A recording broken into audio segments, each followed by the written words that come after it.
So where do we go from here? Well, okay. Well, first off, let's not talk about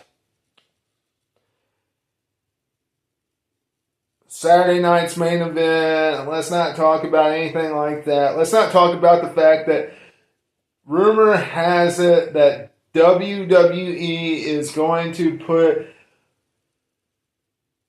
a huge tournament on the line to determine who's going to face John Cena in December. Let's not talk about that. Let's discuss the Survivor Series. Let's discuss everybody's character development leading forward, okay? Because a lot of good things happen at Crown Jewel. A lot of good things happen. Number one, Seth Rollins won. Cody Rhodes did not come out victorious. Thank you. Cody Rhodes didn't need to win. Cody Rhodes did not get damaged by losing his character. Seth Rollins, if he got another loss, he would have. He most definitely would have. If he would have lost this match, after what Paul Heyman said to him, after the last 3 losses to Cody Rhodes, this would have hurt Seth Rollins. Glad that he pulled out the victory. Kind of glad that he pulled out the victory without Paul Heyman and the rest of the vision. I'm glad that happened also. Now, Paul Heyman is going to have to start making some choices, because if you saw the pre-show party thing that they always have, Seth Rollins walked away from the vision. So we're seeing some division in that aspect. And he picked up the victory at Crown Jewel with nobody's help. Only a Rolex watch. So we'll have to see where everything goes. And where Brock Lesnar fits in with all this. Because we all know that Paul Heyman is with Brock Lesnar. Seth Rollins is having some division with all this now.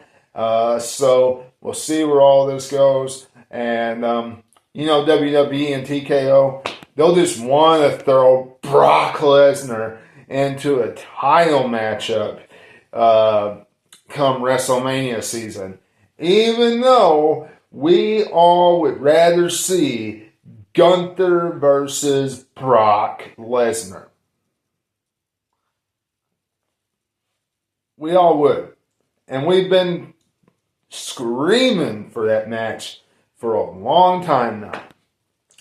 Now, Roman Reigns versus Big Bronson Ree. By the way, before I continue, y'all know what to do. Make sure you become a subscriber today. Hit the subscribe button and hit that bell for all notifications. It is appreciated. Follow us at Backyard Beatdown at BYBD on TikTok 45. At BYBD 45 on TikTok. Much appreciated. A lot of good stuff goes on over there as well. Go check out everything that goes on right here on the channel. Each and every single week. Each and every week we got great stuff that comes on here.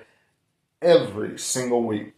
So make sure you check out everything that goes on right here on the channel. Now, Roman Reigns and Bronson Ree. Biggest win in Bronson Reed's career by far. And I'm going to be honest, this is just going to set up for the third matchup with these guys. It just is. Roman Reigns has won one. Bronson Reed's won one. Now what's the rubber match? Okay? Not only that, but we have some dissension with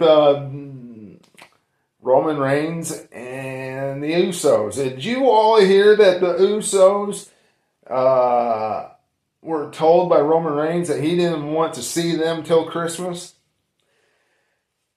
I hope this doesn't mean that Roman Reigns is going to take another break till Christmas or until the Royal Rumble. I hope that's not what it means.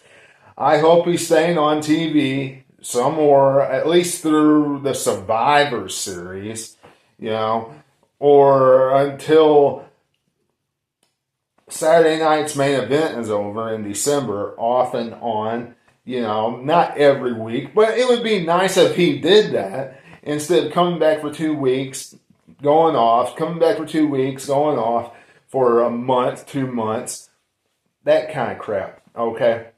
It would be nice if we saw him a little bit more than 2 weeks and being gone forever.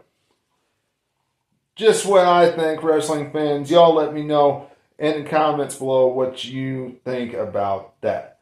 But Big Bronson Ree tsunami'd him to oblivion. Jey Uso put him through a table right before that. And, hey, look, it was a really good contest.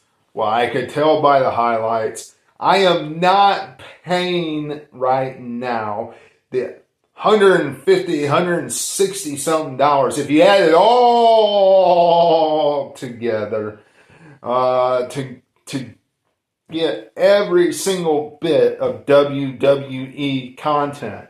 Okay, I'm not. I'm getting part of it, and I am a very loyal WWE fan, but that is ridiculous to pay that amount of money every single month. It is. And especially paying $30 each month for pay-per-views alone, and then you have to go to this streaming site, and this streaming site, and this streaming site, and this streaming site, and all this crap. I'm not doing it. Okay. So I'll watch some of it, and some of it I'm not. And according to the highlights, that was a very impressive matchup. All right. I will say that. Now, outside of those two matches, John Cena and AJ Styles, they put on a banger. I can tell you that. From the highlights, hey, look, tremendous finish. The tombstone wrapped up with the F5 or attitude adjustment, and then that finished off AJ Styles. It was a lot of back and forth action. The thing that I really liked about it was that AJ Styles came out with his original from TNA outfit that he also had in a poster magazine on the cover with John Cena. So I kind of like that he did that. They both had really good entrances, announcements for Perth, for Crown Jewel. So that was really cool. Had a lot of TNA references and Bullet Club references for AJ Styles.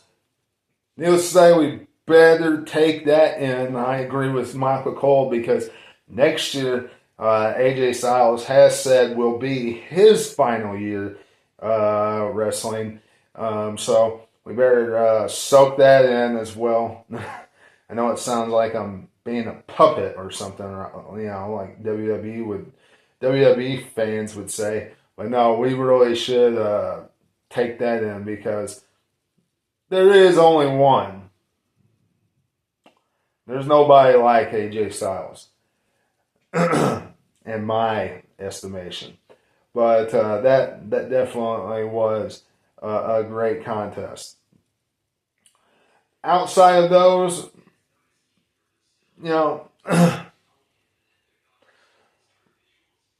I wouldn't say much else happened.